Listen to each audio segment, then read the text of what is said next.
पूर्ण परमात्मा ने नमः। जब जब भूल पड़े, इस पत्र में सार ज्ञान की एक झलक है सेवा में।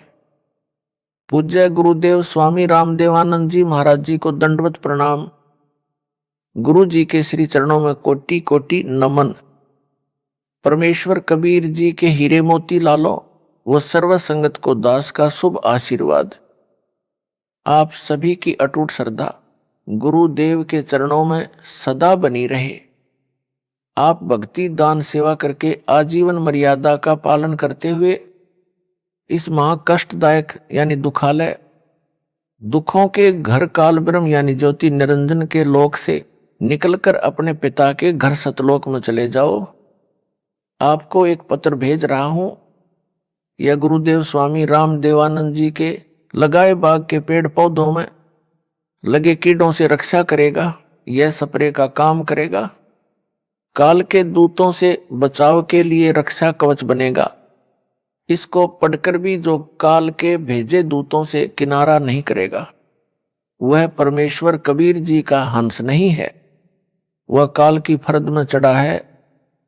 संत गरीबदास जी ने सब ओर से स्पष्ट कर रखा है। कहा है कि गरीब सटदल दोनों दिन का दिल में दोष ना धार। सतगुरु का कोई एक है काल का भरा संसार। अर्थात जो मार्गदर्शक गुरु पद पर परमेश्वर का भेजा संत है, उसे सांत्वना देते हुए कहा है कि जो परमेश्वर कबीर जी की शरण नहीं आते या आकर फिर काल के दूतों के खेमे में चले जाते हैं, उस कारण से महादुखी ना हो, उनके प्रति दोष दिल में ना मान कि इतना समझाने के बाद नरक में जा रहे हैं। जो 60 दल यानी जो 6 पंथ हैं, उस समय तक अन्य पंथ नहीं चले थे। गिरी पुरी नाथ वैष्णव आदि आदि तथा दोनों धर्मों हिंदू तथा मुसलमान के व्यक्तियों को काल ब्रह्म ने जकड़ रखा है। ये सब काल की फर्द में चढ़े हैं। सतगुरु का तो कोई कोई हंस यानी भगत तथा भगतमती है, वह दृढ़ रहेगा। सर्व संगत के लिए यह पत्र संजीवनी से कम नहीं है। इसको महीने में या जब इच्छा हो अवश्य सुनते या पढ़ते रहना है। इसको नित्य पाठ की बजाय मासिक पाठ समझकर जब इच्छा हो अवश्य पढ़ना या सुनना है। यह रोग प्रतिरोधक जड़ी यानी काल के प्रभाव को रोकने का काम करेगी। अपनी भक्ति क्रियाओं पर दृढ़ विश्वास बनेगा। विश्वास के बिना भक्ति सफल नहीं होती। आशा करता हूं जो काल के दूतों के जाल में फंसे हैं, वे भी पुनः विचार करेंगे, अपने निज घर की सुध लेंगे, जीवन की रक्षा करेंगे और अन्य सुरक्षित रहेंगे। हे मानव शरीर प्राप्त प्राणियों, आपको अनमोल अवसर मिला है अपना कल्याण करवाने का। सब सद्ग्रंथ तथा सब पहुंचे हुए संत यानी परमात्मा प्राप्त संत तथा स्वयं परमेश्वर कबीर जी बताते हैं, जो उनकी अमर वाणी में अंकित हैं कि मानो स्त्री पुरुष का जन्म दुर्लभ है, यह बार बार नहीं मिलता। जैसे प्रमाण मिलता है कागभूषण का, उसने यही बताया है कि मैंने अनेकों मानव जन्म बिना भक्ति के व्यर्थ किए। कुछ परिस्थिति ऐसी बनी जिस कारण से एक गुरु बनाया जो भगवान शिव का उपासक था। मेरे से भयंकर गलती हुई, मैंने अपने गुरु का खड़ा होकर सम्मान नहीं किया, जिस कारण से मेरे को भगवान शिव ने आकाशवाणी द्वारा श्राप दिया कि तूने अपने गुरु का अपमान किया है, मेरे लोक में आने योग्य तू नहीं है, तेरे को 1 लाख वर्ष तक नरक में डाला जाएगा। ये आकाशवाणी गुरु जी ने भी सुनी। गुरु जी को पता नहीं था कि इसने ऐसी गलती की है। तब गुरु जी ने कहा कि भगत परमात्मा शिव जी से क्षमा याचना कर। कागभूषण को साथ लिया। गुरु जी ने भगवान शिव से आंखों में पानी भरकर याचना की कि हे भगवान, बालक है, गलती हो गई, क्षमा करो। ऐसी प्रार्थना कई घंटों की। तब शिव ने कहा कि नरक में इसे जाना पड़ेगा, 1 लाख वर्ष तक इसको नरक में रहना भी पड़ेगा। परंतु इसके गुरु की प्रार्थना स्वीकार कर ली है। मैं अपने दिए श्राप को वापस नहीं ले सकता। मेरे आदेश से इसको यमदूत कोई कष्ट नहीं देंगे। ऐसा ही हुआ। 1,00,000 वर्ष नरक में रहकर उसे मानव जन्म मिला, क्योंकि उसको उसके गुरु ने दिल से नहीं उतारा था। कारण यह था कि कागभूषण ने गुरु से तथा प्रभु शिव से अपनी गलती की क्षमा याचना कर ली थी। कबीर जी ने कहा है कि कबीर हरि के रूठते गुरु की शरण जाए, कह कबीर गुरु रूठते हरि नहीं होत सहाय। यानी यदि राम रुष्ट हो जाए तो पूर्ण गुरु के पास जाए, वह सत साधना करवाकर कष्ट दूर करवा देता है। यदि गुरु रुष्ट हो गया तो परमात्मा सहायक नहीं होगा। कागभूषण को उस मानव जन्म में भी भक्ति की तड़प थी। वह लोमस ऋषि के सत्संग में गया, अपने अज्ञान से ऋषि के प्रवचनों में त्रुटि बताने लगा, समझाने से भी नहीं समझा। तब ऋषि ने कहा कि तेरी चांडाल जैसी दुर्बुद्धि है, तू चांडाल के घर जन्म लेगा। कागभूषण को अपनी गलती का एहसास हुआ कि मेरे पास मेरे तर्क का कोई शास्त्रोक्त प्रमाण नहीं था। मैंने ऋषि से विवाद नहीं करना चाहिए था। ऋषि के चरणों में गिरकर अपनी गलती की क्षमा याचना की। ऋषि द्वारा दिए श्राप को सुनकर क्रोध नहीं किया। मायूस होकर कहा कि ऋषिवर क्षमा करो। ऋषि ने कहा कि श्राप वापस नहीं हो सकता। फिर कागभूषण ने कहा कि हे देव, इतनी दया करो कि चांडाल बनकर भी मेरी भक्ति में आस्था कम न हो। तब ऋषि जी को उसे गिड़गिड़ाता देखकर दया आ गई और आशीर्वाद दे दिया कि तेरी भक्ति में लगन कम नहीं होगी। तब उसका जन्म कागभूषण रूप में हुआ। मुख काग यानी कौवे का, से शरीर देवता जैसा हल्के तेज का। उस कागभूषण वाले जन्म में उसे कबीर परमेश्वर जी सतगुरु रूप में जोगजीत नाम से मिले। ज्ञान चर्चा हुई तब उसके जीवन की गाड़ी पटरी पर आई। अब वह उस श्रेणी में है जिनको परमेश्वर कबीर जी सतपुरुष अपनी नजर में रखते हैं। उनको जैसे तैसे भक्ति से चार्ज करते रहते हैं। कागभूषण का मोक्ष किस युग में होगा? जब वह मानव होगा तथा पूर्ण समर्पित होकर पूर्ण सतगुरु जी से दीक्षा प्राप्त करके आजीवन मर्यादा में रहकर भक्ति सेवा तथा दान करेगा। इस संजय दिल्ली ने तो गुरु जी की आज्ञा का ही उल्लंघन सीना ठोक कर किया है। अपने आप गुरु बनने की कोशिश कर रहा है, आशीर्वाद देने लगा है जो इसका चित्र गवाह है, जिसमें यह मुझ दास की नकल करके अंगुली अंगूठे से सटाकर आशीर्वाद दे रहा है। यह मुद्रा कबीर जी और मेरे गुरु जी तथा दास के अतिरिक्त कहीं देखने को नहीं मिलेगी। मेरे बाद जो नकली हैं वे बकवाद करके जीवन नष्ट कर सकते हैं। बालक बहुते प्यारा माँ का, उससे बढ़कर शिष्य गुरुओं का। अर्थात माता को बच्चा बहुत प्रिय होता है, गुरु को अपना शिष्य माता से भी अधिक प्रिय होता है।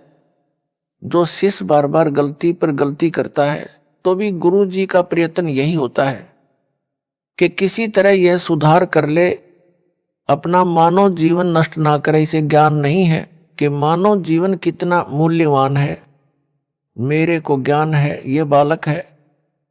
जब बालक बार बार समझाने से भी नहीं मानता तो गुरु जी के पास एक ही विकल्प बचता है कि उस गंदे सेब को सेबों के ढेर से निकालकर कूड़े में फेंक दे। फिर उसे सूअर खाते हैं। दास का इस पत्र को लिखने का भी यही उद्देश्य है कि संजय दिल्ली अपना जीवन नष्ट ना करे, अब भी गलती की क्षमा याचना करके नाम शुद्ध करवाकर अपने मानव जीवन को धन्य बनाए, नरक में ना जाए। दास गुरु है, गुरु का कर्तव्य बनता है कि शिष्य को हर संभव कोशिश करके नरक जाने से बचाए।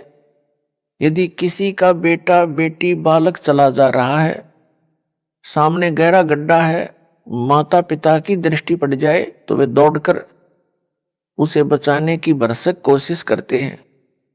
बच्चा माता पिता को अपनी ओर आता देखकर विचार करता है कि ये मेरे को खेलने से रोकने के लिए मुझे पकड़ने को आ रहे हैं।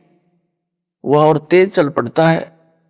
माता पिता के प्रयत्न के पश्चात भी गड्ढे में गिरकर जीवन से हाथ धो बैठता है। माता पिता के पास रोने पीटने के अतिरिक्त कुछ शेष नहीं रहता। दास बार बार पत्र लिखकर संजय दिल्ली व पवन जयपुर को पकड़ने की कोशिश कर रहा है, परंतु ये दोनों नरक वाले गड्ढे की ओर दौड़ रहे हैं। संजय को तो गुरु बनने की हवस लगी है। जो माँ बाप का कार्य है मानव समाज के साथ विश्वासघात है, गुरु जी के साथ विश्वासघात है। अब इसको मान बढ़ाई का रोग लग गया है। यह काल का दृढ़ जाल है। कबीर जी ने कहा है कि कबीर राज तजना सहज है, सहज त्रिया का नेह। मान बढ़ाई ईर्ष्या दुर्लभ तजना, ये अर्थात मनुष्य राज तथा पत्नी का मोह त्याग सकता है, परंतु मान बढ़ाई शिष्यों से चंवर करवाना, चरणों पर फूल चढ़वाना, गले में माला डलवाना तथा दंडवत करवाना, संत रूप में नकली शोभा पाना तथा ईर्ष्या मेरे विश्वास पात्र भक्तों व मेरे से ईर्ष्या करना आदि छोड़ना इसके लिए अब कठिन है। यदि यह सब छोड़कर अपना कल्याण करवा लेगा तो सचमुच महान है, विद्वान है। यदि क्षमा याचना नहीं करता है तो वास्तव में शैतान है। भोले भगत जो संजय दिल्ली से भ्रमित हैं, उनको भी इसी प्रकार विचार करना चाहिए जैसे उन भक्तों ने किया है जो इसके जाल से निकले हैं और वापस आकर नाम शुद्ध करवाकर अपना मानव जीवन नष्ट होने से बचा लिया है। दास ने पता करवाया कि जो भगत लौटे हैं उनसे पूछो कि कैसे समझ आई कि वह झूठा उपाखंडी है। उन्होंने बताया कि संजय दिल्ली कहता था कि मैं गुरु जी का सम्मान करता हूं। वो तो सही है, परंतु उनका भाई तथा कमेटी वाले गुरु जी से धोखा कर रहे हैं। जो दान का पैसा आता है उसे धर्म पर नहीं लगाते, अपनी जेब में भर रहे हैं। गुरु जी के लिए वकील नहीं कर रहे हैं। वे गुरु जी को बाहर नहीं आने देना चाहते। आप मेरा साथ दो, रुपए दो, मैं गुरु जी के लिए अच्छे वकील करूंगा, शीघ्र बाहर करवा दूंगा। हमने उस संजय को बहुत रुपए दिए, परंतु उसने कुछ नहीं किया। गुरुजी हिसार जेल में वह सत्संग करता था मेरठ में और कहता था कि जब तक गुरुजी को बाहर नहीं निकलवा दूंगा तब तक यहां मेरठ में हर सप्ताह सत्संग करता रहूंगा। उसकी ऐसी बातें अच्छी तो नहीं लगती थी, परंतु उसकी झूठ बहुत साफ सुथरी थी। हमारी बुद्धि पकड़ नहीं पा रही थी। जब गुरुजी का पत्र आया कि इसे पैसे ना दो, इसने 50 लाख रुपए भक्तों से वकील करने के नाम पर ठग लिए हैं तथा इसको यानी संजय को गुरुद्रोही घोषित कर दिया है। उसने यानी संजय ने कहा कि यह गुरु जी का पत्र नहीं है, उनके भाई ने झूठा पत्र उनके नाम से भेजा है। हमें पत्र में लिखी भाषा गुरु जी के भाई की नहीं लगी, क्योंकि हम आश्रम में जाते थे तो उनका भाई एक कमरे में बैठकर शंका का समाधान किया करता। हमने कई बार उनके पास बैठकर उनका ज्ञान सुना। ज्ञान वही गुरुजी वाला था, परंतु जो प्रवचन की भाषा गुरुजी की है तथा जो पुस्तकें गुरुजी ने लिखी है वह भाषा पत्र की भाषा से पूर्ण रूप से मिलती है, उनके भाई की भाषा से नहीं मिलती। संजय दिल्ली अब स्वयंभू गुरु बनकर आशीर्वाद देने लगा। यह बात हमें खटकी कि हमारा गुरु भाई हमारा गुरु कैसे हो सकता है। इसे नाम देने का अधिकार भी गुरुजी ने नहीं दे रखा। यह सच में ढोंगी व झूठा है। उसी दिन से इससे गलानी हो गई। हमारी किस्मत अच्छी थी कि हमने नाम शुद्ध करवाकर अपने को नरक जाने से बचा लिया। अन्य गुरु भाई तथा बहनों से भी निवेदन करते हैं कि इसके जाल से निकलो और अपने गुरु जी की शरण में दोबारा आ जाओ। इसे भी साथ ले आओ, इसको भी नरक जाने से बचाओ। स्वयंभू गुरु बनकर ये 100-200 का जीवन नष्ट करेगा, अपना तो कर ही रहा है। जिन्होंने संजय को आश्रम के लिए जमीन दी है उनसे निवेदन है कि इस जमीन को गुरुजी की आज्ञा लेकर नामदान केंद्र के लिए दे दे। पाप से बचे उन भक्तों ने यह भी बताया कि संजय ने गुरुजी की आवाज की प्रथम मंत्र की ऑडियो रिकॉर्ड करके रखी हुई है। जब कोरोना महामारी के कारण गुरुजी की आवाज से ऑनलाइन नाम दिया जाता था, तो संजय ने रिकॉर्ड कर ली। अब यह उस ऑडियो से नाम दिलाता है। इसका उत्तर यह है कि संजय दिल्ली को नाम देने तथा दिलाने का आदेश दास ने दे ही नहीं रखा, इसलिए इसके द्वारा दिलाई दीक्षा कोई काम नहीं करेगी। यह भूत भगाने को अपनी शक्ति का चमत्कार बताकर मूर्ख बना रहा है। इसका खंडन आगे विस्तार पूर्वक किया है। नाम मेरी आवाज से दिलाता है, तो यह तो उनका गुरु भाई हुआ, फिर यह आशीर्वाद उनको किस लिए देता है? गुरु भाई आशीर्वाद देता है तो उसका बेड़ा गर्क होता है। उसने उनका नाम भी खराब कर दिया और अपना भी, इसीलिए तो इसको अज्ञानी कहा है। यदि ज्ञान होता तो यह बकवास ही नहीं करता। परमात्मा की आत्माओं के साथ इतना बड़ा धोखा नहीं करता, उनकी मर्यादा भंग नहीं करवाता। यह नकली गुरु नहीं बनता। यह कहता है कि कमेटी वाले सारा दान आप रख लेते हैं, धर्म नहीं लगाते। हे भगत जनों, यदि इस पापी की इस झूठ को सच्चा माने तो भी वे केवल धन हानि कर रहे हैं। धन तो परमात्मा और दे देगा, लेकिन यह संजय तो उनके मानव जीवन को ही नष्ट कर रहा है। गुरु से दूर करके काल के जाल में फंसा लिए, घर के छोड़ेगा ना घाट के। प्रमुख सेवादारों को उन भक्तों ने बताया जो संजय दिल्ली से भ्रमित हो गए थे और सच्चाई जानकर लौट आए हैं। नाम शुद्ध करवा लिया है। प्रमुख सेवादारों ने मुझ दास को बताया। वापस लौटे भक्तों द्वारा बताए गए कुछ पाखंड जो संजय दिल्ली करता है, वह भ्रम फैलाता है, उनका खंडन करता हूं, जो इस प्रकार है। संजय दिल्ली कहता है कि मेरे आश्रम में चाय नहीं बनेगी, आश्रम में दवाई नहीं रखी जाएगी, मेरे आशीर्वाद से वैसे ही रोग ठीक हो जाते हैं। उत्तरदास का जिसको दूध पीने को मिले चाहे कितनी बार पिए, दही खाने को मिले, हलवा व खीर प्रतिदिन खाने को मिले, उसे चाय की क्या आवश्यकता है? यह भक्तों के दान किए रुपयों से मौज मस्ती कर रहा है। रही बात दवाई आश्रम में ना रखने की, यह कुछ दिन का ड्रामा है। एक समय ऐसा आएगा यह स्वयं दवाइयां खाएगा। एक ऐसा ही पाखंडी था, वह भी सरेआम सत्संगों में प्रवचन करते समय दावा करता था कि मैं कभी रोगी नहीं होऊंगा। यदि मैं रोगी हो जाऊं और दवाई खाऊं तो मेरे मुंह में मूत देना। उस समय आयु 30-35 वर्ष की थी। कुछ दिन पश्चात उसको रोग घेरने लगे। उसका एक डॉक्टर शिष्टा गुप्त रूप से उससे इलाज करवाता रहा। आम संगत को पता नहीं चला, उसकी झूठ कामयाब रही। जब 60 वर्ष की आयु में प्रवेश किया तो और अधिक बीमार हो गया। फिर दवाई ने भी काम नहीं किया, भुगत कर मरा। इस प्रकार की बकवाद कुछ दिन ही चलती है। जब नकली गुरु मरा तब तक उन शिष्यों की तीसरी पीढ़ी तक उस काल के दूत के जाल में फंस चुकी थी। फिर परंपरा पड़ गई, मृत्यु के पश्चात उसकी यादगार बनाई गई। फिर उस समाध यानी यादगार की पूजा शुरू हो गई। सबको नरक के भागी बनाकर मरा।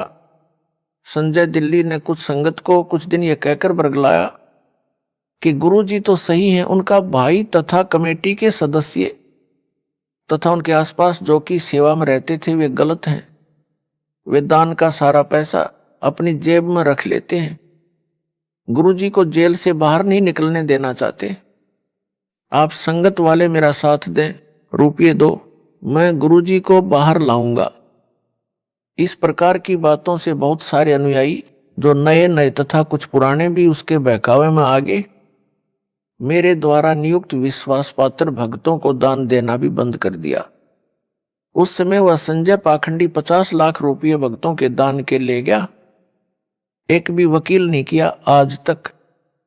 जब दास को पता चला कि संजय दिल्ली तथा पवन जयपुर ने इस प्रकार संगत को भरमा दिया है, तब सख्त कदम उठाए, संगत को संभाला।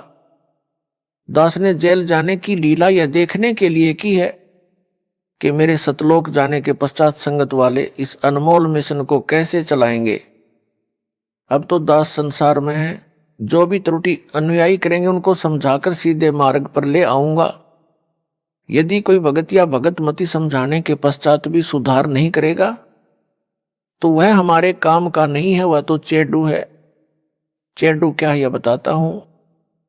दूध से दही और दही से मक्खन बनता है। मक्खन अधिक समय ठीक नहीं रहता, इसलिए उसे गर्म किया जाता है। गर्म करने के पश्चात जो लस्सी घी में होती है वह ऊपर आ जाती है, जो कई दिन घी में रहने से खराब हो जाती है। वह लस्सी नहीं कही जाती, उसे हरियाणा में चेडू कहते हैं।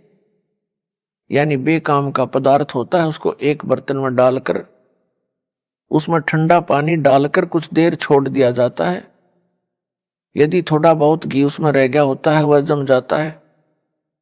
फिर उस जमे घी को भी निकाल लिया जाता है, क्योंकि उस घी बनाने वाली को पता होता है कि घी प्राप्त करने के लिए कितना संघर्ष करना पड़ता है। भैंस या गाय मोल लेनी, उसका चारा मोल लेना, या किसान है तो चारा घर का होता है, उसे बेचे तो धन मिलता है, वह भी घी बनाने के खर्च में ही गिना जाता है।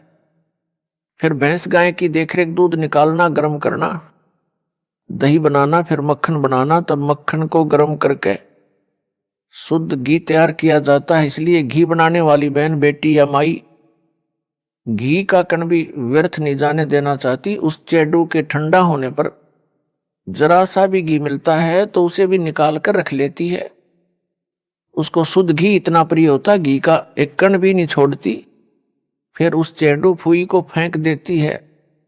इसी प्रकार दास ने सन 1994 से 2014 तक तथा वर्तमान तक सत्संग की वीडियो यानी नूरी शरीर से ज्ञान समझाकर सत्संग पर सत्संग सुनाकर सर्व सदग्रंथों को वीडियो के माध्यम से सबको दिखाकर संगत रूपी मक्खन निकाला है।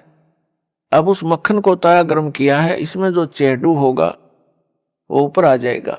वह चेडू तो ऊपर आ चुका है। दास का यह पत्र रूपी ठंडा पानी है। यदि कोई कण यानी अच्छी आत्मा उस चेडू में होगी उसे निकाल लूंगा, क्योंकि दास को शुद्ध घी यानी भगत आत्माएं जान से भी प्यारी हैं। उनके लिए भटक रहा हूं, दूसरी बार बिना दोष के जेल में हूं, परंतु आशा करता हूं कि एक दिन सत्य की जीत होगी। परमेश्वर कबीर जी से कुछ नहीं छिपा है। मुझे चाहे कितना कष्ट मिले, परमात्मा की आत्माएं काल के जाल से निकले, अपना कल्याण करवाकर अपने निज घर सतलोक में चली जाएं। दास आपको मासुखी देखना चाहता है। मुझे अपने कष्ट की कोई परवाह नहीं है, परंतु जो मन में बांस उपजा है इससे डर लग रहा है। गरीबदास जी ने कहा है कि संगत माही कुसंगत उपजा, जैसे वन में बांस। आप घिस घिस आग लगाया करें वनखंड का भी नाश, अर्थात जैसे वन में अन्य फलदार व कीमती लकड़ी वाले पेड़ों के साथ साथ बांस भी उग जाता है। तेज हवा चलने पर बांस एक दूसरे के साथ टकराते हैं। उस घर्षण से जंगल में आग लग जाती है, जिससे पूरे जंगल के फलदार पेड़ भी जलकर नष्ट हो जाते हैं। यह संजय साकट तथा पौन जयपुर वही कुसंगत उपजी है। कुछ संगत के भगत भी इनके साथ लगे थे। जब दास को पता चला कि संजय व पौन नाम के दो जालिम संगत में आग लगा रहे हैं, तब सब संगत को आदेश दिया कि इनका साथ छोड़ दो। जिन भक्तों को मैंने जिम्मेदारी दे रखी है उनकी बातें मानो। दान के सब पैसों का हिसाब दास के पास आता है। एक पैसा भी गलत प्रयोग नहीं हो रहा। कमेटी वालों ने सब हिसाब बनाकर संगत के पुराने भक्तों को दिखाया। इतना रुपया आज तक दान में मिला है, इतना वकीलों व भक्तों के घर सहायता तौर पर दिया गया है। संगत बहुत समझदार है, वह तुरंत मान गई और दास ने संजय दिल्ली तथा पवन जयपुर को गुरुद्रोही घोषित कर दिया। फिर तो सब संगत उनसे किनारा कर गई। कुछ भोले नए भगत थे, वे अभी तक इस जालिम संजय की बातों में फंसे हैं। उनको सतर्क करने के लिए यह पत्र भेजा है। आशा करता हूं कि बुद्धिमान भगत भगतमती इस पत्र को पढ़कर इसकी असलियत से परिचित होकर इससे दूर हो जाएंगे, नाम शुद्ध करवाकर अपना मानव जीवन धन्य बनाएंगे। संजय साकट दिल्ली के खेमे को छोड़कर आए भक्तों ने जो और जानकारी दी थी उसका खंडन आगे और करता हूं। संजय दिल्ली अपने को श्री सिख गुरु नानक देव जी की आत्मा बताता है। यह सफेद झूठ है। यदि वह श्री नानक जी वाली आत्मा है तो इससे सिद्ध हुआ कि श्री नानक जी का मोक्ष नहीं हुआ है। वह जन्म मरण के चक्कर में पड़ी है, जो वर्तमान में संजय रूप में जन्मी है। मोक्ष प्राप्त प्राणी वह है जो कभी लौटकर संसार में कभी जन्म न ले। श्री नानक जी को स्वयं सतपुरुष कबीर साहिब कबीर देव बेई नदी पर स्नान के समय मिले थे, सतलोक लेकर गए थे, फिर पृथ्वी पर उसी शरीर में छोड़ा था कि कबीर धानक यानी जुलाहा सतपुरुष है, करतार यानी सबका सृजनहार यानी उत्पत्ति करता है। यदि श्री नानक जी परमात्मा से दीक्षा लेकर पार नहीं हुए तो क्या यह गुरुद्रोही बनकर पार हो जाएगा? कभी नहीं। संजय दिल्ली अपने को श्री नानक देव यानी सिख धर्म प्रवर्तक वाली आत्मा बताता है और इसको मूल ज्ञान गुप्त ज्ञान है। तो मेरे पास टिंडे लेने आया था, पहले ही अपना पंथ चला लेता। कोई झूठ बकना इसका मकसद है। भोले भक्तों को भ्रमित करके गुरु स्वयं ही बना है। प्रेत योनि में जाएगा। जो परमात्मा कबीर जी ने अध्यात्म ज्ञान श्री नानक जी को बताया था वह सिखों के गुरु ग्रंथ साहिब में अंकित है।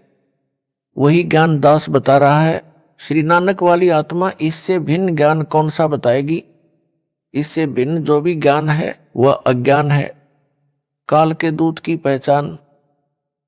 जिस समय जोगजीत रूप में आए परमेश्वर कबीर जी से काल ज्योति निरंजन ने विवाद किया था, तब काल ने कहा था कि आप एक सच्चा कबीर पंथ चलाओगे, उससे पहले मैं 12 पंथ चलाऊंगा, 12 अपने यानी काल दूत भेजूंगा, जो सत्संग में तो तेरी वाणी यानी साखियों शब्दों चौपाइयों आदि बोलेंगे, परंतु उनका अर्थ गलत बनाकर सारी जनता को गुमराह करेंगे।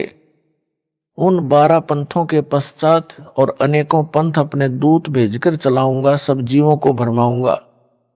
उन काल के चलाए पंथों के गुरुजन वर्तमान तक कबीर जी की वाणियों का गलत अर्थ करके जनता को भ्रमित कर रहे हैं। संजय दिल्ली भी यही कर रहा है।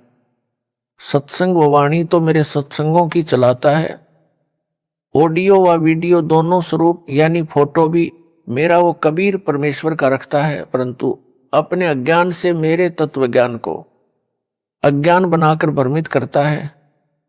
सफाई देता है कि यदि मैं काल का दूत होता, जैसा रामपाल ने मुझे काल का दूत बताया है, तो क्या मैं उनके सत्संग की वाणी सुनता या आश्रम में वाणी चलाता? संजय दिल्ली जिस प्रकार मेरे द्वारा बताए तत्व ज्ञान का अनर्थ करके बताता है, सामान्य भोला भगत भ्रमित हो जाता है। उदाहरण यह कहता है कि पेड़ की जड़ को रामपाल ने पूर्ण ब्रह्म बताया है।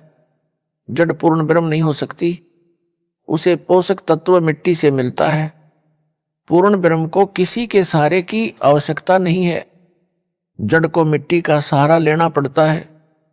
इसका उत्तर जैसे विद्यालय में अध्यापक विद्यार्थियों को समझाते हैं कि दिन रात कैसे बनते हैं, उसके लिए एक तेल से जगने वाला दीपक एक मेज पर रखा जाता है तथा एक ग्लोब फुटबॉल के आकार का एक स्टैंड पर लटकाया जाता है।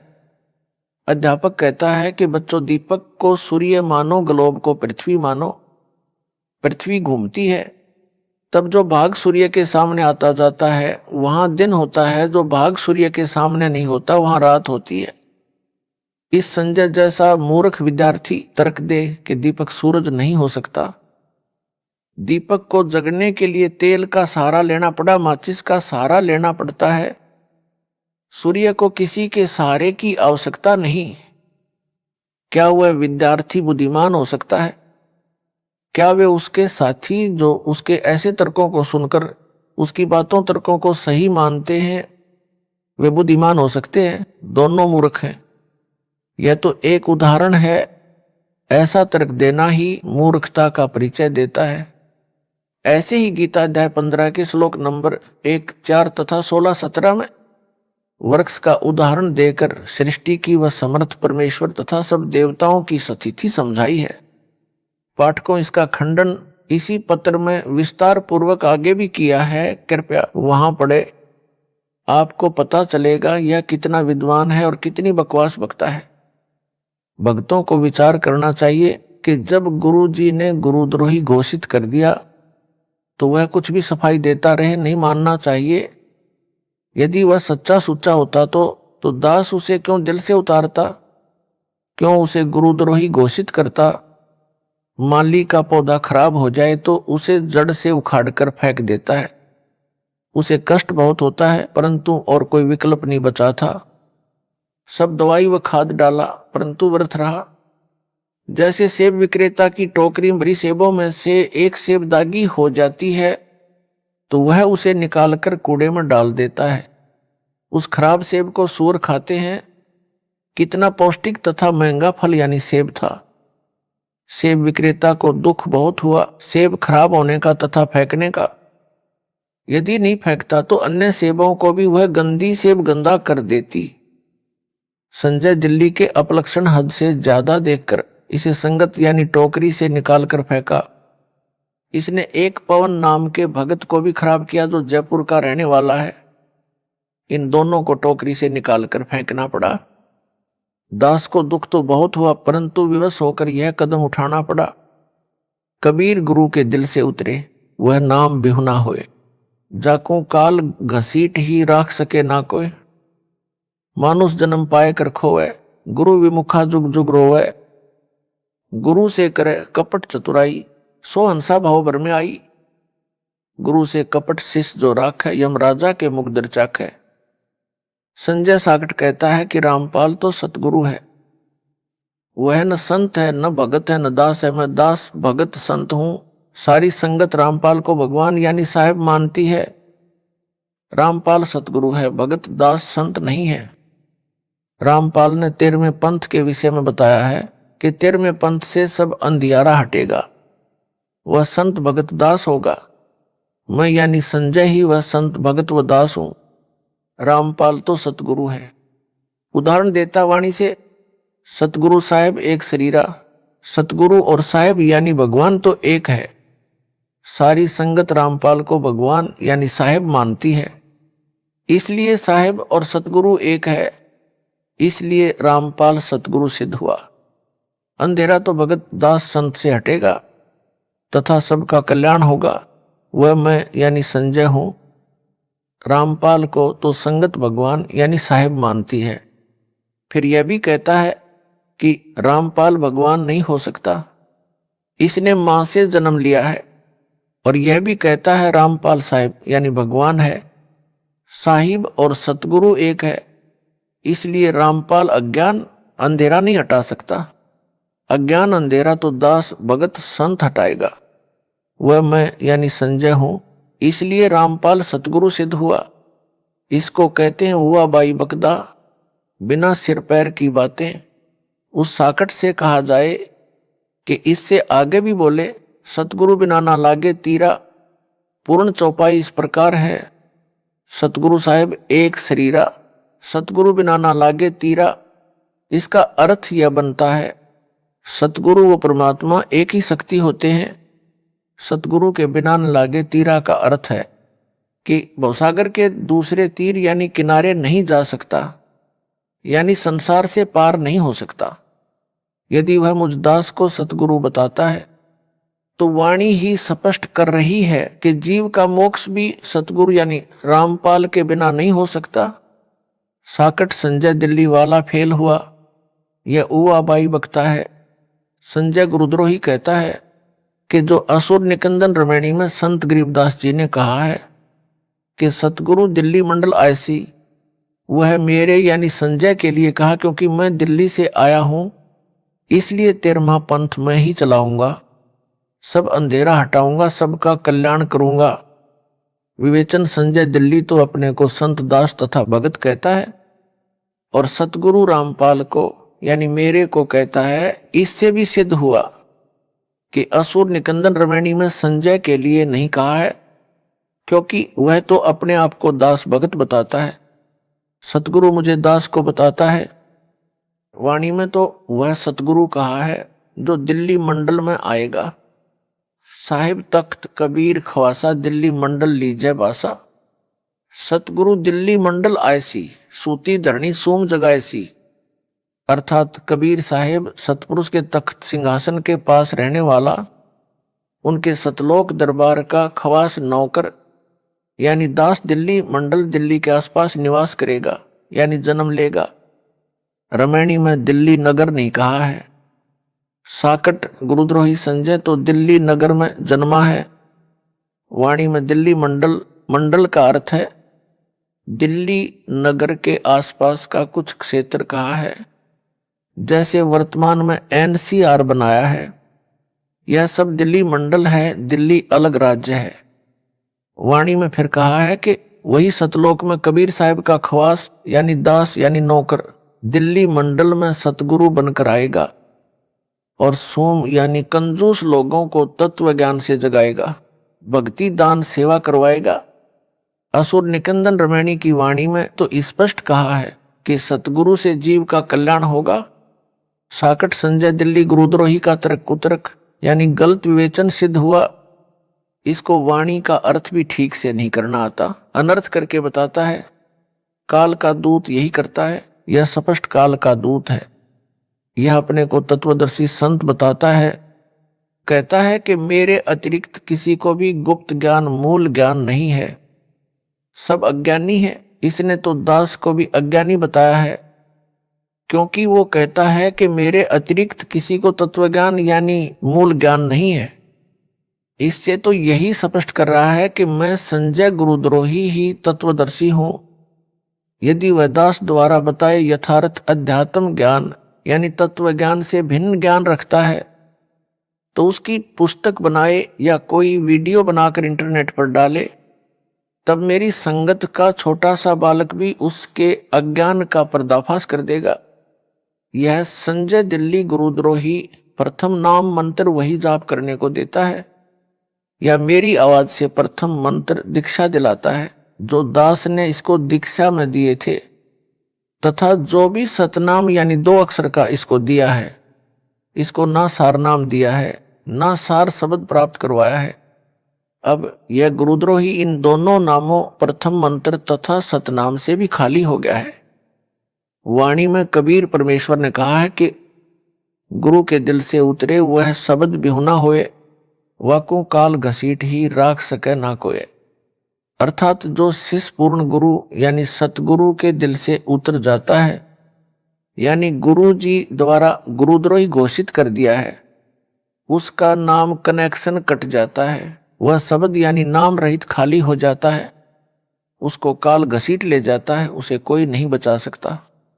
इस संजय दिल्ली साकट गुरुद्रोही को काल घसीट कर ले जा चुका है। काल इसमें प्रेतवत प्रवेश है, जैसे ऋषियों में प्रवेश करके अधूरा सूक्ष्म वेद लिखाकर उसके 4 भाग श्री वेद व्यास ऋषि द्वारा करवा दिए। सब जनता ने इन्हीं वेदों को पूर्ण अध्यात्म ज्ञान मान रखा था। दास का ज्ञान योग मेरे गुरुदेव जी की कृपा से परमेश्वर कबीर जी ने खोलकर सर्वग्रंथों का सार निकलवाया है। सूक्ष्म वेद यानी तत्व ज्ञान जो स्वयं कबीर परमेश्वर जी ने प्रत्येक युग में प्रकट होकर सतलोक से चलकर आकर बताया था, उसे सब ग्रंथों से भी प्रमाणित किया है। इससे हटकर जो कोई भी ज्ञान बताएगा वह अज्ञान होगा।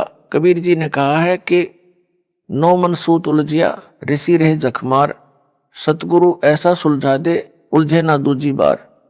अर्थात कबीर परमेश्वर जी ने कहा है कि अध्यात्म ज्ञान रूपी 9 मन यानी 360 किलोग्राम सूत, कच्चा धागा जो चरखे से काता जाता था, जो कपास से बनता था, उलझा हुआ है। ऋषिजन भी इसे समझने सुलझाने की अत्यधिक कोशिश कर रहे हैं, परंतु सुलझा नहीं यानी स्पष्ट नहीं हुआ। संध्या आरती में भी यही कहा है कि सनक सनंदन नारद मुनिजन शेष पार नहीं पावे, शंकर ध्यान धरे निस्वासर अजहू ताही सुलझावे। अर्थात ऋषियों तथा शेषनाग को भी परमात्मा का पार नहीं पाया यानी यथार्थ रूप में नहीं समझ सके। शंकर भगवान कहलाने वाला भी दिन रात हठ योग करके ध्यान लगाकर परमात्मा को समझने तथा ज्ञान सुलझाने में अभी तक लगा है, कुछ भी सुलझ नहीं पाया है। सतगुरु ऐसा स्पष्ट कर देगा यानी सुलझा देगा, जो फिर उस युग में दोबारा किसी के उलझाने से यानी अज्ञान बनाने से नहीं उलझेगा। इस वाणी से यह भी स्पष्ट हुआ कि तत्व ज्ञान को सतगुरु ही प्रकट कर सकता है। संजय साकट दिल्ली तो अपने को संत दास भगत बताता है तथा सतगुरु मुझ दास को बताता है। इससे भी यह अपने अज्ञान के मकड़ जाल में स्वयं ही फंस गया, अर्थात झूठा सिद्ध हो गया है। यदि इस गुरुद्रोही की बात को सच्ची माने जो यह कह रहा है कि मैं संजय दिल्ली ही तत्व ज्ञान जानता हूं, मूल ज्ञान जानता हूं, तो नाम मेरे यानी दास वाले क्यों जपता है, क्यों अपने जाल में फंसाए भोले भक्तों को देता है? फिर तो नाम भी भिन्न होने चाहिए। यदि यह कहेगा कि नाम तो यही सही है, तो फिर इसके तत्व ज्ञान का क्या अचार डालना है? मोक्ष तो निज नामों से होना है, वे यह दास दीक्षा में दे रहा है। दास को मेरे गुरुदेव स्वामी रामदेवानंद जी से नामदान करने की आज्ञा मिली है, जो एक संत मत की परंपरा है। इसको गुरुद्रोही घोषित मेरे द्वारा कर रखा है। इससे ये नाम लेने से कोई लाभ नहीं होगा, यानी मोक्ष नहीं हो सकता। विशेष दास ने अपने पूज्य गुरुदेव जी के सानिध्य में अध्यात्म ज्ञान को बारीकी से समझ लिया था। गुरु मर्यादा में रहना मोक्ष का मूल मंत्र है, जिसका दास ने परमात्मा से डरकर पालन किया। गुरुपद दास को दिया जाएगा, यह तो स्वप्न में भी नहीं सोचा था, क्योंकि दास एक सामान्य भगत था, गृहस्थी बाल बच्चेदार था। हरियाणा सिंचाई विभाग में जेई यानी जूनियर इंजीनियर के पद पर नौकरी करता था। दास ने अपने छोटे भाई महेंद्र दास को यह ज्ञान बताया। एकदम नया तथा पहले वाले से बिल्कुल विपरीत होने के कारण पहले तो कोई रुचि नहीं दिखाई, परंतु बड़ा भाई होने के कारण ज्ञान सुनने से इनकार नहीं कर सका, मन मारकर सुनता रहा। फिर परमेश्वर कबीर जी की कृपा से, गुरुदेव जी के आशीर्वाद से दास का प्रयत्न सफल हुआ और मान गया। गुरु जी यानी स्वामी रामदेवानंद जी से दीक्षा उसे दिलाई। फिर तो उसने अपने अनेकों साथियों को भी ज्ञान समझाया, उनको गुरुदेव जी यानी स्वामी रामदेवानंद जी से नाम दिलाया। यह दास भी अपने संपर्क वालों को ज्ञान समझाकर गुरु जी से दीक्षा दिलाता था। ऐसा शुभ कर्म वर्षों चलता रहा। दास ने 17 फरवरी 1988 को पूज्य गुरुदेव जी से दीक्षा ली थी। सन 1994 तक सबको गुरुदेव जी से दीक्षा दिलाया करता। एक दिन नए भक्तों को नाम दिलाने के लिए गुरुजी के पास गया। भगत महेंद्र दास भी मेरे साथ थे। समागम चल रहा था। गुरुजी के आसपास बहुत सारे भगत बैठे थे। गुरुजी उनमें से किसी की फरियाद सुन रहे थे। हम सब भक्तों के पीछे बैठ गए। एक सेवादार के माध्यम से पहले की तरह नए भक्तों को नाम दिलाने का निवेदन किया। भगत की बात सुनकर गुरुदेव जी ने हमारी ओर कृपा दृष्टि की। हम सब ने दंडोत प्रणाम किया। उसी समय सैकड़ों भक्तों की उपस्थिति में दास को नाम देने का आदेश दिया। कहा कि आज के बाद तू नाम दिया करेगा। मेरे को पसीना छूट गया। विचार किया कि कोई गलती तो नहीं हो गई जिससे गुरुजी नाराज हो गए हो। कानों पर विश्वास नहीं हो रहा था। गुरुजी नाराज नजर नहीं आ रहे, मुस्कुरा रहे थे, इसलिए हिम्मत बनी रही। दीक्षा देने का आशीर्वाद देते समय कहा कि आज के बाद यह तुम्हारा गुरु होगा। उपस्थित भक्तों की ओर संकेत करके कहा। मेरी दशा देखकर समझ गए कि भगत घबरा गया है। बोले कि अपने को अकेला न समझना, मैं तेरे साथ रहूंगा। परमेश्वर कबीर जी के आदेश से यह आशीर्वाद तेरे को दिया है। तेरे बराबर विश्व में संत नहीं होगा। आशीर्वाद देकर हमें भेज दिया। सुबह माइक से आवाज लगी कि रामपाल रोहतक को स्वामी जी याद कर रहे हैं। हम सब तुरंत पहुंच गए। भगत महेंद्र दास भी साथ था, क्योंकि हम छुडानी गांव में ही भगत महेंद्र दास की ससुराल में रुके हुए थे। उस रात दास को नींद नहीं आई कि इतनी बड़ी जिम्मेदारी को कैसे निभा पाऊंगा। गुरुदेव तो जानी जान थे, उनको पता था कि भगत की हालत खराब हो गई है। जाते ही फिर कहा कि अपने को अकेला मत समझ, परम शक्ति तेरे साथ है, मैं भी तेरे साथ हूं। तेरे समान विश्व में संत नहीं होगा। और कहा कि इन सबको नाम दे जो नए भगत दीक्षार्थ आए थे। अपने सामने दीक्षा दिलाई। स्वामी जी ने सर्व संगत को बोल दिया कि आज के बाद मैं किसी का गुरु नहीं रहूंगा, रामपाल से दीक्षा ले लो। कारण यह था कि मेरे दादा गुरुजी ने उनको सारनाम देने का आदेश नहीं दे रखा था, क्योंकि प्रारंभ से परंपरा चली आई थी दास को ही सारनाम दिया जाना था, क्योंकि उत्तराधिकारी को ही सारनाम दिया जाता था। स्वामी जी ने मेरे अतिरिक्त किसी को सारनाम नहीं दिया था। मेरे को आगे सारनाम देने का परमेश्वर कबीर जी का आदेश स्वामी जी को मिलने के बाद ही दिया था। कहा था कि पूरी परीक्षा करके ही सारनाम अनुयायियों को देना, तेरे को परमात्मा कबीर जी का भी संकेत आएगा, तब तक सारनाम ना देना। यह सब निर्देश बाद में दास को अकेले को तलवंडी बाई जिला फिरोजपुर पंजाब में आश्रम में दिया था। जब दास अकेला ही उनसे मिलने पहुंचा था, स्वामी रामदेवानंद जी गुरु महाराज जी का वचन फला है जो आज आपके सामने है। विश्व में ज्ञान छा गया है। जो स्वयंभू गुरु बने हैं उनको अध्यात्म का खा का भी ज्ञान नहीं। कितना भार सिर पर लिए हैं। यह संपूर्ण अध्यात्म ज्ञान का टोटा है। जो नकली गुरुओं का जीवन नष्ट करता है, उसके चेलों चेलियों का भी तर्क गुरु के अनुयायियों की जिम्मेदारी गुरु पर होती है, गुरु के सिर पर भार होता है। जब कबीर परमेश्वर जी ने देखा था कि 64 लाख अनुयायी पटरी से उतर गए थे, गुरु की आज्ञा को भी अनदेखा करने लगे थे, वे सारनाम योग्य नहीं थे, तो अपने सिर से भार उतारने के लिए लीला की थी। काशी नगर की प्रसिद्ध गणिका को हाथी पर बैठाकर बोतल में गंगाजल भरकर लोग उसे शराब मान रहे थे, पीने लगे। शराबी जैसी हरकत करते हुए गणिका के गले में बांह डालकर मुख्य बाजार में घूमने लगे थे। यह दृश्य देखकर 64 लाख गुरु विमुख हो गए थे, गुरुद्रोही नहीं हुए थे। उन सब का भार परमात्मा ने अपने सिर से उतारा। संत गरीबदास जी ने कहा है कि गरीब भड़वा भड़वा सब कहें, कोई ना जाने खोज, दास गरीब कबीर करम बांटत सिर का बोझ। अर्थात काशी के लोग तो निंदा करने लगे, कह रहे थे कि यह तो भड़वा यानी बेशरम हो गया, सरेआम बुरे कर्म करने लगा है। सब शिष्यों ने वह साधना त्याग दी, पहले वाली करने लगे जैसे राबी ने त्यागी थी। कबीर जी भारमुक्त हुए। इसी प्रकार पूज्य गुरुदेव स्वामी जी ने यह कहकर सिर का भार उतार दिया कि आज के बाद मैं किसी का गुरु नहीं रहूंगा। पहले वाले भी रामपाल से नाम ले लो। परंतु दुर्भाग्य है उन पहले वालों का, अधिकतर ने दास से दीक्षा नहीं ली। जो नए थे हमने नाम गुरुजी से दिलाया था, उन्होंने दास से दीक्षा ली।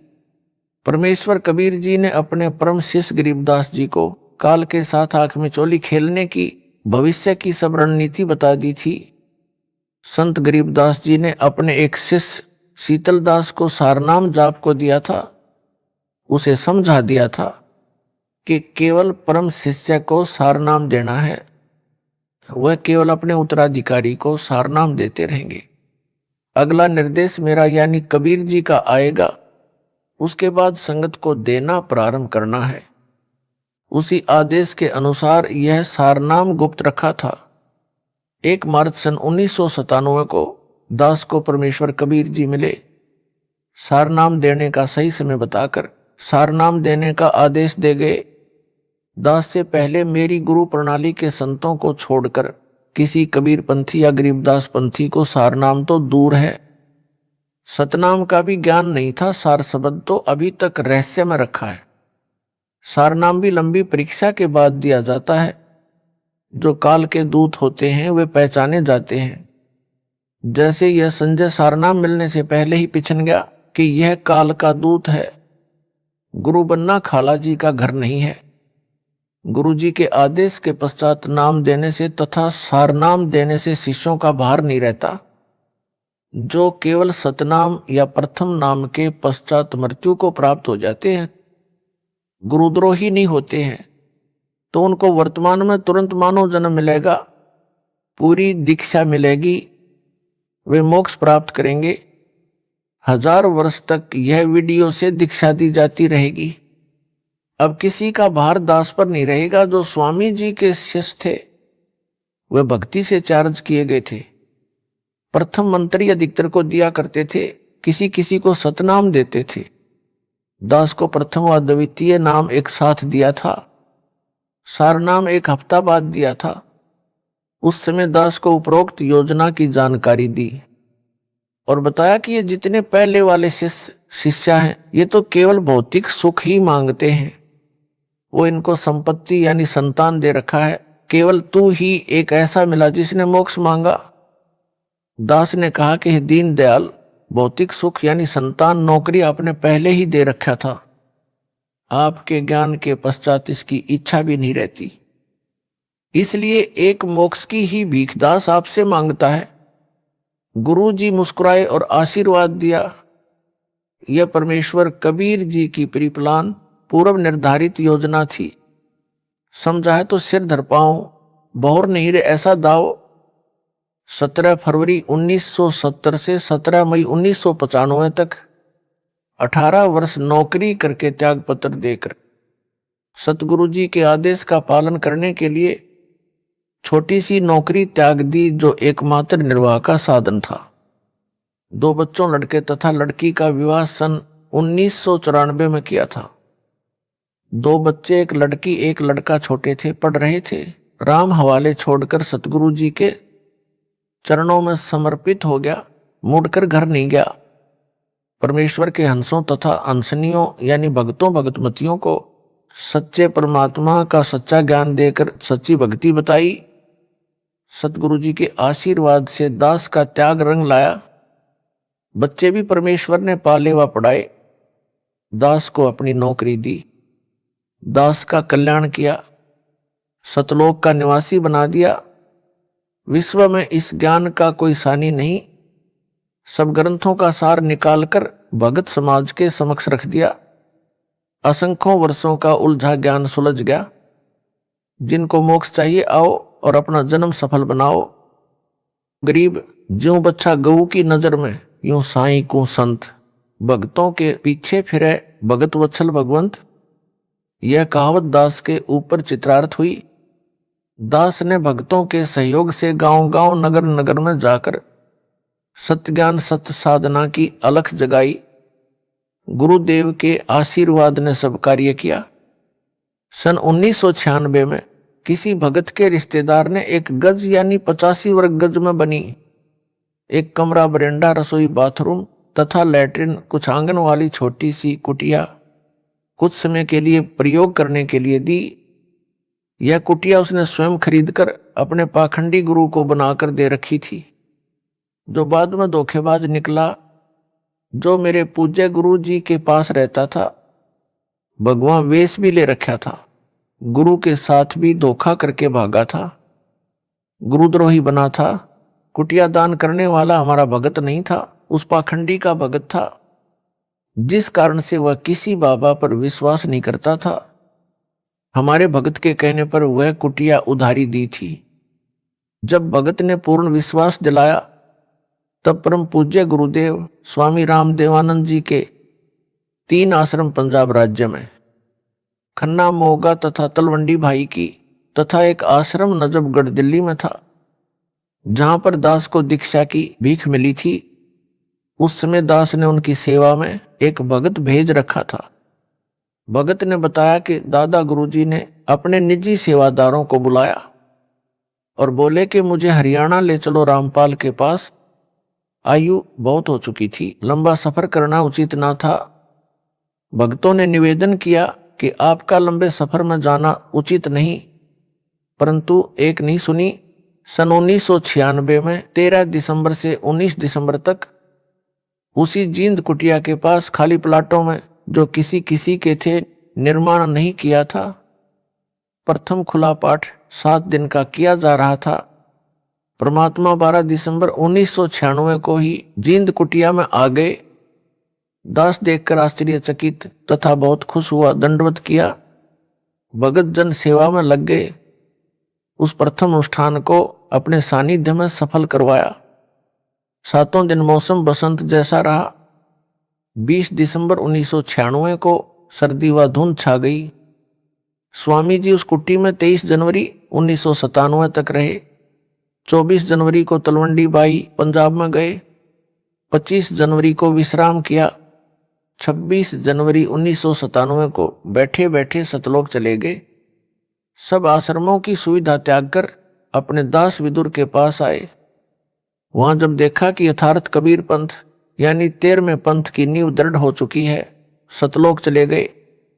जब उनका जींद कुटिया में डेरा था, दास उनकी आज्ञा लेकर गांव में सत्संग व पाठ करने गया था। सेवादारों को बताया था कि दास उस दिन आएगा, तब तक गुरुजी का ध्यान रखना। उस निश्चित दिन को दास कुछ लेट हो गया।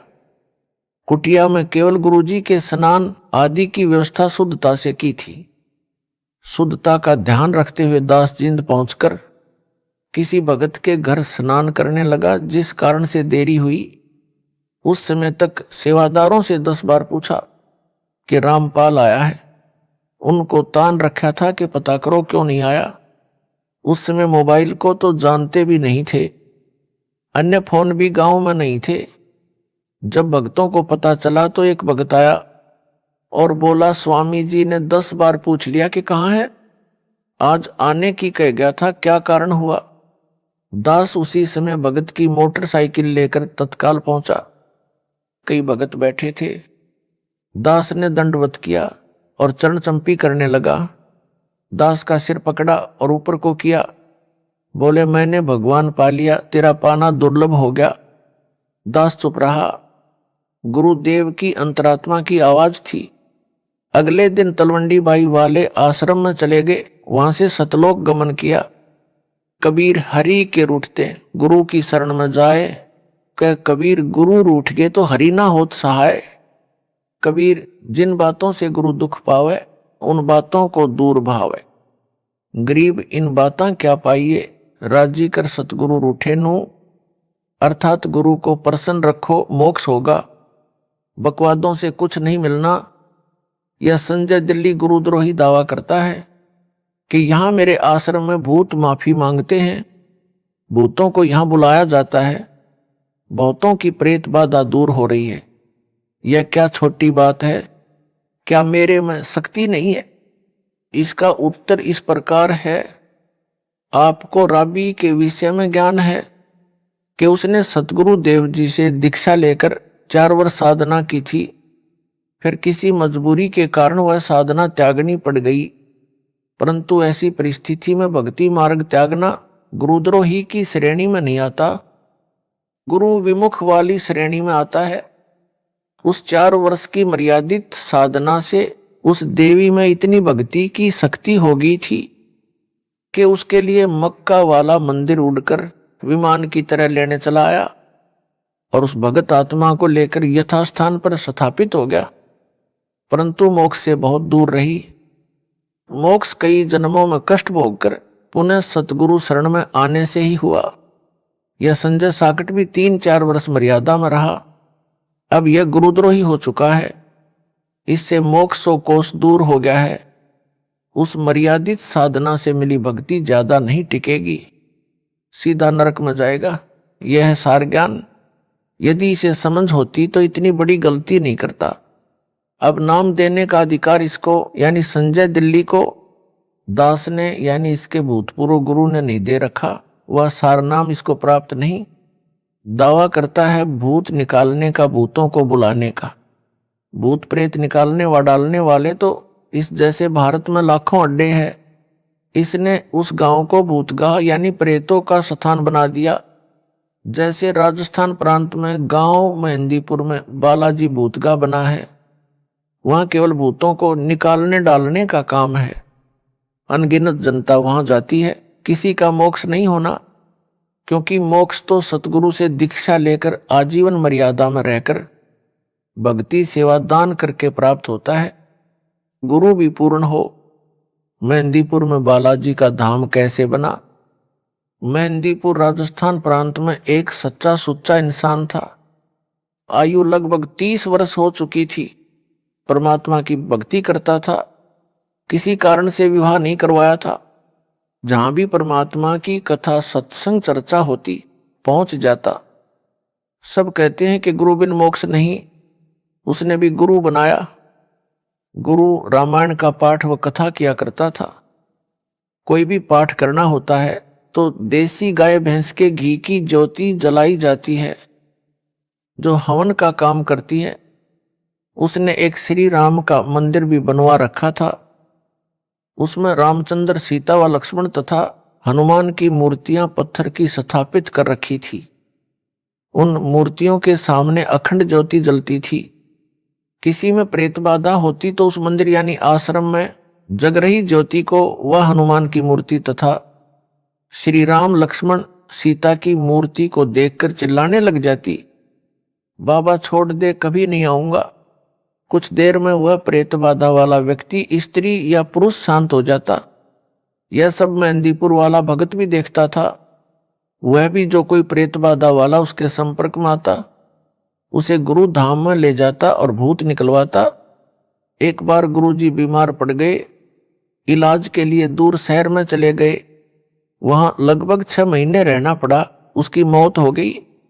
मेहंदीपुर वाला भगत अपने घर पर केवल हनुमान जी की पत्थर की मूर्ति को, जो उसे बारिश के मौसम में एक ऊंचे स्थान पर मिट्टी कटकर बह जाने पर दिखाई दी थी, वहां मिली थी, जो बहुत अच्छी यानी साफ नहीं बनी थी, परंतु लगती थी कि हनुमान जी की है। उसे हनुमान जी की कृपा से मिली मानकर उठा लाया। उस मूर्ति को एक स्थान पर स्थापित करके अखंड ज्योति लगाता था। 3 समय हनुमान का पाठ करता था जो गुरु ने बता रखा था। अब जो प्रेत बाधा वाले गुरु के पास जाते थे या नए जो मेहंदीपुर वाले के पास जाते थे, जिनको वह गुरु के पास ले जाया करता उसके पास आए, उनको भगत ने बताया कि गुरु जी तो इलाज के लिए बाहर गए हैं, पता नहीं कब स्वस्थ होकर आएंगे। इतने में वे सब उसके घर पर हनुमान जी की मूर्ति के सामने जग रही ज्योति के सामने चिल्लाने लगे। उसी प्रकार कहने लगे कि छोड़ दे बाबा, कभी नहीं आऊंगा या आऊंगी। 6 महीनों में उस भगत के आसपास प्रसिद्धि हो गई। जो गुरु के पास जाते या नए सब मेहंदीपुर जाने लगे, प्रेत बाधा ठीक होने लगी। उस भोले भगत को भ्रम हो गया कि तेरे में भी गुरु जैसी शक्ति आ गई है। वह महंत बन गया। उस भगत में प्रेत प्रवेश हुआ। नई नई प्रेरणा करने लगा। सत पकवानी बनानी चाहिए, 7 प्रकार की मिठाई मंगानी चाहिए, अधिक ज्योति जलानी चाहिए, आदि आदि। उस भगत ने 7 प्रकार का भोजन, हलवा, खीर, पूरी, कचौड़ी, पकौड़ी आदि आदि बनवानी शुरू कर दी। 7 प्रकार की मिठाई मंगवानी शुरू कर दी। प्रेत के सताए धनी व्यक्तियों ने उसमें खूब धन लुटाया। उस भगत ने एक हनुमान मंदिर बनाया जो वर्तमान में बहुत बड़ा बनाया गया है। भूत क्या करते हैं? भूत अन्य के शरीर में प्रवेश करके मिठाई व खाने का आनंद लेते हैं। उनका सूक्ष्म शरीर होता है। जो मानव शरीर प्राप्त है उनका जीव भी मूल रूप में सूक्ष्म शरीर में रहता है। स्थूल शरीर उसे भक्ति सेवा दान करके मोक्ष प्राप्ति के लिए मिलता है। जो पूर्ण गुरु से दीक्षा लेकर भक्ति नहीं कर पाते उनसे स्थूल मानव शरीर छीन लिया जाता है। उनमें से कुछ तो प्रेत बन जाते हैं। उस जीव का जो प्रेत बन गया है उसका मन वही स्थूल शरीर वाला आनंद चाहता है जो उसे स्थूल शरीर में मिल सकता है। जिस कारण से ये प्रेत किसी किसी में प्रवेश करके वह आनंद लेते हैं। जो व्यक्ति शराब पीते हैं छोड़ नहीं पाते, उनमें कोई शराबी मरकर भूत बनकर प्रवेश है। वह चाहकर भी शराब नहीं छोड़ पाता। मेहंदीपुर में बालाजी के नाम से भगत ने मंदिर बनाया। मिठाई, मेवा, काजू, बादाम, किशमिश, मनुखा, दाख आदि का भोग लगाने लगा। यह प्रेत प्रेरणा से किया। जो प्रेत बाधा वाला मेहंदीपुर जाने लगा उसका भूत तुरंत निकल जाता और उस गांव यानी मेहंदीपुर के व्यक्ति जो शाम को आरती में आते हैं उनमें प्रवेश कर जाता है और वहां परमानेंट डेरा बना लेता है। प्रतिदिन भिन्न भिन्न प्रकार की मिठाई खाता है। इस प्रकार मेहंदीपुर बालाजी का धाम भूतगा बन गया यानी भूतों की छावनी बन गया। मोक्ष ना तो उस भगत का हुआ ना वहां जाने वालों का होगा। एक दिन वह गांव जिसमें संजय दिल्ली ने भूत धाम बनाया है, उस गांव के व्यक्ति जो इसके आश्रम में आरती में जाते हैं तथा वहां का 56 प्रकार का भोग खाते हैं, उनमें बाहर से आए लोगों के भूत प्रवेश करने लग जाएंगे तथा भूतों का केंद्र बन जाएगा। प्रेत यानी भूत पहले मानव ही थे, उनका स्वभाव दिमाग उसी तरह काम करता है। जब वे देखते हैं कि यहाँ पर क्या क्या सुविधाएं हैं, उसी अनुसार निर्णय लेते हैं। जो प्रेत बाधा वाला स्त्री पुरुष उस संजय दिल्ली वाले के आश्रम में आता है, प्रेत देखता है कि वहां प्रतिदिन हलवा खीर खाने को मिलते हैं, 56 प्रकार के भोग भी हैं। वे उस व्यक्ति से निकलकर वहीं डेरा जमा लेते हैं। जो वहां आरती में या वैसे आश्रम में आएंगे, उनमें प्रवेश कर जाएंगे। आरती में आने वाले कभी आश्रम नहीं आना चाहेंगे, तो भी उनके अंदर प्रवेश प्रेत अंदर प्रेरणा करके लाएंगे। आने वालों की संख्या भी काल प्रेरणा से प्रेत बढ़ाएंगे। इस प्रकार यह आश्रम मानव पतन का केंद्र बन जाएगा। मेरे यानी रामपाल दास के आश्रम में केवल समागम में ही हलवा खीर बनाई जाती है, बाद में सामान्य भोजन बनता है। उसी से परमात्मा का भोग प्रसाद निकाला जाता है। प्रेत देख लेते हैं कि यहाँ पर बाद में कुछ नहीं मिलना, वे प्रेत बाधा वाले से निकलकर भाग जाते हैं, क्योंकि यहाँ उनकी पिटाई परमात्मा करते हैं। प्रेत बहुत चतुर हो जाते हैं। संजय जैसे पाखंडी के पास जाकर जानबूझकर दिखावा करते हैं, छोड़ दो कभी नहीं आऊंगा, बस शांत हो जाते हैं। उस प्रबंधक को भ्रम हो जाता है कि मेरी शक्ति से प्रेत नाक रगड़ रहे हैं, प्रेत बाधा ठीक हो रही है। विचार करें, संजय दिल्ली को भी अन्य भक्तों व भगतमतियों वाले मंत्र जाप को दिए, जो प्रथम व द्वितीय नाम में दिए जाते हैं। इसमें अलग से शक्ति कहां से आ गई? इस आश्रम से पहले इसने कितने भूत निकाले थे, कितनों को लाभ दिया था, पूछो पाखंडी से। अब काल इसको नचा रहा है, जीवों को इसके जाल में फंसा रहा है। इसका तथा इसके सहयोगियों व प्रसाद खाने वालों को अपने चक्रव्यूह में फंसा रहा है। यह है सार ज्ञान, जो समझ सके तो समझ लो। हरियाणा के भगत ने बताया कि मेरे 2 चाचा छोटी आयु में मरकर प्रेत बने थे। वे मेरे भाई की पत्नी में प्रवेश करके बताते थे कि घर में झगड़ा हम करवाते हैं, शराब पीने की प्रेरणा हम करते हैं, शहर में मिठाई खाने हम ले जाते हैं। फिर उसने दास से दीक्षा ली, तब उनका पीछा छोड़ा। मोक्ष ना संजय दिल्ली गुरुद्रोही का होगा, ना उसके संपर्क में आने वाले भक्तों व भगतमतियों का होगा। सब भूत बनेंगे, नरक में गिरेंगे।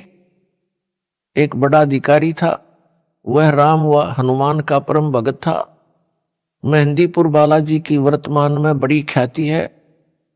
उसने बताया कि मेरे घर में बहुत सुख था, परंतु हनुमान जी का परम भगत होने के कारण एक बार प्रबल प्रेरणा बनी कि मेहंदीपुर धाम में मत्था टेक कर आए। अपनी गाड़ी ली, पूरा परिवार बैठाया और पहुंच गया। उस धाम को देखकर बहुत खुशी हुई। वहां अनेकों चमत्कार देखे। कोई व्यक्ति जिसमें प्रेत प्रवेश था, बहुत बड़ा पत्थर उठाए खड़ा था। किसी को 3-4 सेवादार पकड़ रहे थे, उन सबको दूर पटक देता था, आदि आदि। घर पर आने के पश्चात मेरी पत्नी भी वही लीला करने लगी। चारपाई उठाकर फेंक दी। गेहूं का 50 किलोग्राम का कट्टा रखा था, उसे उठाकर खड़ी हो गई। वह 20 किलो वजन नहीं उठा सकती थी। अड़ोसी पड़ोसी बुलाए। एक ने बताया कि जो बालाजी जाता है उसमें हनुमान प्रवेश कर जाता है। एक बोला कि हनुमान नहीं, भूत प्रवेश कर जाता है। वह प्रवेश करके आ तो जाता है, परंतु यहां उसका मन नहीं लगता, जिस कारण से उत्पात मचाता है। किसी भूत निकालने वाले के पास ले जाना पड़ेगा। एक व्यक्ति हमारे को भूत निकालने वाले के पास ले गया। हमने सब कहानी बताई, उसने ज्योति जगाई। उसी समय मेरी पत्नी सिर घुमाने लगी। छोड़ दे बाबा, कभी नहीं आऊंगा, चिल्लाने लगी। शांत हो गई। वह बोला कि पक्का इलाज कर दिया, अब नहीं आएगा। हम घर आ गए। फिर उत्पात मचाने लगी। मैं अकेला ही अपनी पत्नी को लेकर उसी के पास गया। वहां जाकर भूत बोला कि मैं बालाजी का भगत हूं, तू क्या करेगा? भूत निकालने वाले की ओर संकेत कर रहा था। वह स्याना यानी भूत निकालने वाला बोला कि इसे मेहंदीपुर लेकर चलना होगा या वहीं निकलेगा।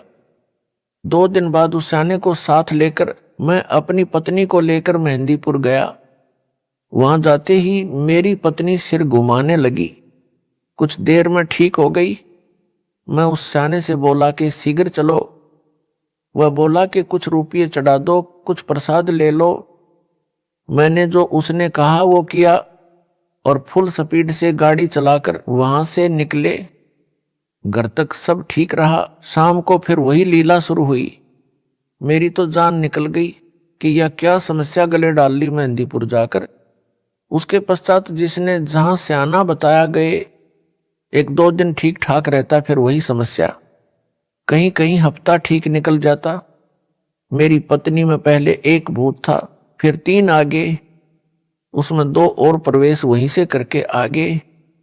भूतों ने बताया कि उस गांव के जितने व्यक्ति उस मंदिर में प्रसाद लेने आते हैं, सब में प्रेत प्रवेश है। हमारे को स्थान नहीं मिला, इसलिए इसमें प्रवेश करके आना पड़ा। आप पैसे वाले दिखाई देते थे। सोचा था कि यहां कुछ तो अच्छा खाने को मिलेगा। मेहंदीपुर में हाउसफुल है, एक एक में कई भूत प्रवेश हैं। एक दिन संत रामपाल जी का भगत मिला। उसने करौंथा आश्रम चलने को कहा। हमने मना कर दिया। पूछा क्या खर्च लगेगा? उसने कहा कि खर्चा कुछ नहीं लगेगा, परमात्मा की भक्ति करनी पड़ेगी, नाम लेना पड़ेगा। कई दिन तक वह हमारे घर आता रहा, तब हम माने। वह अपनी गाड़ी में बैठाकर करौंथा आश्रम में ले गया। वहां जाकर वह प्रेत बाधा समाप्त हुई। अब ज्ञान हो गया कि आम के आम गुठलियों के दाम यहीं पर हैं। मोक्ष भी होगा, 3 ताप भी कटेंगे। कबीर एक साधे सब सधे, सब साधे सब जाए, माली सींचे मूल को, फूले फले घाए। अर्थात जैसे माली यानी बागबानी का विशेषज्ञ पौधे के मूल तवज की सिंचाई करता है, एक जड़ की सिंचाई करने से सब सद है, तनाडार शाखाएं विकसित होती हैं, पौधा पेड़ बनकर फूल व फलों से लदपद हो जाता है, घने सारे फल खाने को मिलते हैं। यदि अज्ञानी व्यक्ति पौधे की शाखाओं को जमीन में गाड़ कर, ज्ञानी व्यक्ति ने पौधे की जड़ को गाड़ा होता है, उन सबको साधे यानी सिंचाई करे तो सब नष्ट हो जाएगा। इसी प्रकार एक मुझ दास से दीक्षा लेकर 3 ताप का कष्ट भी समाप्त होगा। यानी प्रेत बाधा, पितृ बाधा जो 3 ताप में से एक है, तथा मर्यादा में रहकर भक्ति, दान व सेवा करने से सतलोक अमरधाम भी प्राप्त होगा, यानी पूर्ण मोक्ष भी होगा। अपराधी के अपराध करने में संयोगी भी पाप के भागी होते हैं। संजय दिल्ली ने अपने गुरु दास की निंदा की। मेरे भोले भक्तों को भ्रमित करके मेरे से दूर किया, गुरुद्रोही बन गया। यह इसका पहला अपराध है। इससे बड़ा अपराध भक्ति मार्ग में नहीं है। आप तो नरक जाएगा ही। अनेकों भक्तों के भी नाम खंडित करवा दिए, जो काल ज्योति निरंजन के जाल में फिर फंस गए। जो वापस आ जाएंगे, नाम शुद्ध करवा लेंगे, वे तो बच जाएंगे। अन्य जो इसको दान देकर इसके पाप में सहयोग कर रहे हैं, वे भी इसी के समान परमात्मा कबीर जी के अपराधी हैं। जिन्होंने इस गुरुद्रोही संजय दिल्ली को भूतों का धाम बनाने के लिए जमीन दान की है, वे इसी के समान परमात्मा कबीर जी के दोषी हैं। भगत चाहे प्रथम नाम प्राप्त है, चाहे सतनाम प्राप्त है, उसको सर्वप्रथम नियम बताए जाते हैं। लिखित में प्रिंटेड कॉपी नियमों की तथा भक्ति बोध दी जाती है, जिनमें यह भी बताया गया है कि कबीर गुरु बिन माला फेरते, गुरु बिन देते दान, गुरु बिन दोनों निष्फल हैं, चाहे पूछो वेद पुराण। अर्थात गुरु धारण किए बिना नाम जाप व दान करना व्यर्थ है। कबीर गुरु बिन दान पुण्य जो करही, मिथ्या हुए कब हूं न फल ही। गुरु बिन प्रेत जन्म सब पावे, वर्ष सहंस गर्भ सो रहावे। गुरु के मिले कट्टे दुख पापा, जन्म जन्म के मिटे संतापा। गुरु बिन होम यानी ज्योति यज्ञ नहीं कीजे, गुरु की आज्ञा माही रहीजे। गुरु को तजय भजय जो आना, ता पशुआ का फोकट ज्ञाना। गुरु से बैर करे शिष जोई, भजन नाश अरु बहुत बिगोई। गुरु के चरण सदा चित दीजय, जीवन जन्म सफल कर लीजय। गुरु से कपट शिष जो राखे, यमराजा के मुगदर चाखे। कबीर जानबूझ साची तजय करे झूठ से ने, ताकि संगत है प्रभु स्वपन में भी ना दे।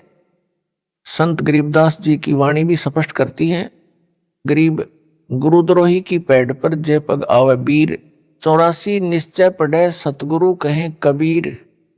उपरोक्त वाणियों का अनुवाद स्पष्ट है कि पूर्ण गुरु जी को दान न करके अन्य को दान करता है वह व्यर्थ है। परंतु गुरु जी ने जिस शिष्य को दान इकट्ठा करने को कहा, यानी कोई ज्योति के रूप में, कोई पाठ के रूप में दान करते हैं, तो उनके नाम लिखे जाते हैं तथा रुपये भी लिखने वाला अपने पास रख लेता है, बाद में गुरु जी को पूरा हिसाब देता है। इस प्रकार का दान गुरु को किया ही दान माना जाता है। इस वाणी में इस प्रकार के दान को व्यर्थ नहीं बताया है। जो गुरुद्रोही घोषित है उसको किया दान, तथा अन्य किसी बाबा साधु को किया दान व्यर्थ कहा है, वह कभी नहीं फलेगा। जो गुरु धारण नहीं करते या गुरु से विमुख हो जाते हैं, गुरुद्रोही हो जाते हैं, वे सब प्रेत का जन्म प्राप्त करते हैं। संजय गिल्ली गुरुद्रोही घोषित है। जो इसके सहयोगी हैं वे गुरु विमुखी माने जाएंगे, वे भी प्रेत जन्म प्राप्त करेंगे। तो उस गांव में जिसमें संजय दिल्ली साकट ने पाखंड फैला रखा है, जो उसके आश्रम में आरती करके प्रसाद लेते हैं, वे भी प्रेत जन्म प्राप्त करेंगे। यह परमात्मा कबीर जी का बताया तथा बनाया विधान है जो अटल है। प्रेत की आयु लंबी होती है, हजारों वर्षों तक प्रेत बना रहता है। किसी औरत के गर्भ में प्रवेश रहना पड़ता है। प्रेत का स्त्री से जन्म नहीं होता, परंतु गर्भ में कष्ट बहुत होता है। उस गर्भ के कष्ट को वह पाप आत्मा झेलता है। एक माई जींद जिले हरियाणा की बताती थी कि मेरे पेट में बच्चा है, घूमता महसूस होता है, डॉक्टर से जांच भी करवा ली, कुछ नहीं मिला। उस माई की आयु लगभग 62 वर्ष थी। प्रेत को इस प्रकार के महाकष्ट भी झेलने पड़ते हैं। प्रेत योनि महाकष्टदायक होती है। यदि पूर्ण गुरु मिल जाए और शिष्य या शिष्या आजीवन मर्यादा पालन करते हुए भक्ति सेवा दान करे, तो इस प्रकार की सत्य साधना से इस प्रकार के युगों युगों के दुख यानी संकट व संताप महादुख समाप्त हो जाएंगे। गुरु जी से ही होम ज्योति यज्ञ करवाना लाभदायक है। गुरु जी की बजाय अन्य से ज्योति यानी हवन व अन्य धर्म यज्ञ, ध्यान यज्ञ, प्रणाम यज्ञ, विज्ञान यज्ञ आदि करवाना व्यर्थ है। गुरु जी के आदेश का पालन शिष्य व शिष्या को करना चाहिए। गुरु को तजय यानी छोड़कर अन्य में आस्था रखे यानी बजाय उस पशु जैसे शिष्य को फोकट ज्ञान है, उसे कुछ भी ज्ञान नहीं है, वह तो डांगर है। जो शिष्य शिष्या गुरु जी के साथ शत्रुता यानी दुश्मनी करता या करती है, जैसे संजय दिल्ली कर रहा है, उसकी भक्ति नष्ट हो जाती है तथा अन्य बहुत अत्यधिक हानि होती है। भगत व भगत मती को चाहिए कि गुरु जी के चरणों में सदा समर्पित रहे। जैसे पतिव्रता अपने पति के अतिरिक्त किसी अन्य पुरुष में पति वाला भाव कभी नहीं देखती, चाहे कोई देवता क्यों न हो, मानो तो दूर की कौड़ी है। इस प्रकार जिन भक्तों भगत मतियों ने दास को तजकर संजय दिल्ली गुरुद्रोही में आस्था बना ली है, वे पथ भ्रष्ट हो चुके हैं। उनको पुनः विचार करना होगा। अपने गुरु जी के चरणों में चित्त फिर से रखकर अपना जीवन यानी मानव जन्म सफल करना होगा। इसी में उन सब की भलाई है। सत साहिब।